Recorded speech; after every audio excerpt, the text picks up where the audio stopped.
So when Donald Trump was speaking with House Minority Leader Kevin McCarthy, he may have admitted for the first time that he shares blame for what happened at the Capitol on January 6th. I want to read you some reporting, and then we'll talk a little bit about it. It says here, former President Trump has scheduled a meeting with House Minority Leader Kevin McCarthy for this Thursday so the two can discuss Trump's upcoming impeachment, Fox News reports. The meeting is set to take place in South Florida.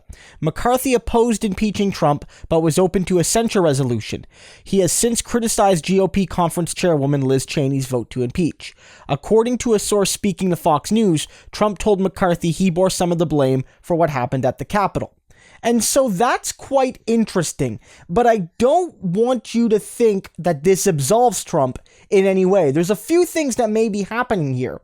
Trump may not have really said that, but Kevin McCarthy is looking to cover for Trump a little bit. And I know that sounds paradoxical. How does Trump accepting blame cover for him? And I think that the rationale would be that if Trump admits that he had some small role to play, it may give people a greater rationale to not go through with convicting him in impeachment, because they can say, look, Donald Trump has admitted that he has some blame. Donald Trump has admitted that perhaps he went too far. Donald Trump has learned his lesson, and that's the most important thing, and we just need to move on as a country. If, hypothetically, Donald Trump wasn't taking his medicine, wasn't admitting his fault, then maybe we would do it. But, Donald Trump has admitted it. What more could you ask for? And I don't buy it. I don't buy it for a second.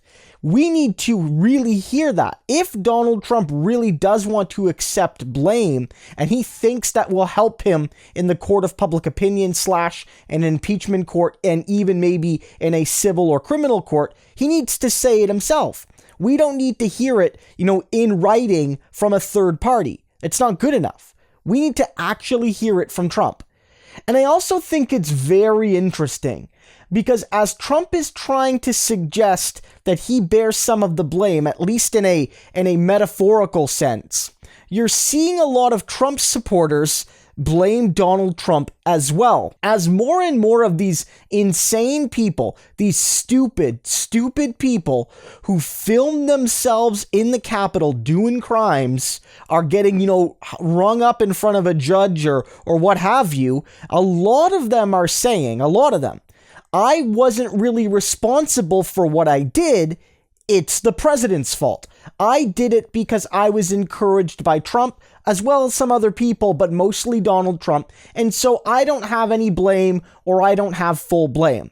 And I think that's an interesting legal strategy. On the one hand, I do think it's fair to acknowledge that Donald Trump, as the president, has immense power, persuasion, prestige, and responsibility.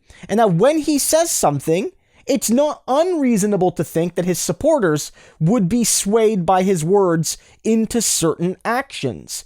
And so it's not for me out of bounds to say, even in a court of law, maybe the president's words are a mitigating factor in your actions. But I don't think it fully absolves you either.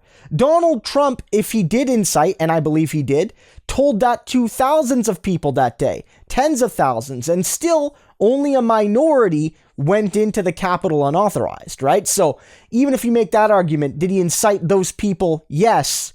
Are they without legal responsibilities? I believe no.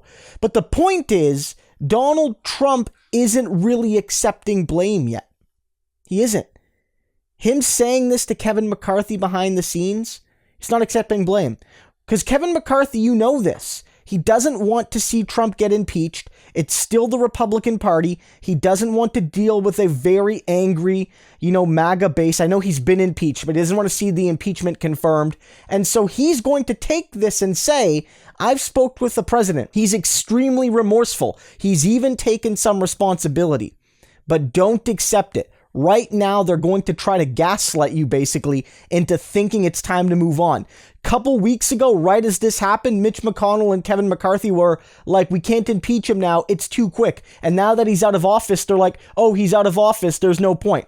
Trump should be impeached, he should accept full blame, and I think that should not only be political, but civil and maybe criminal as well.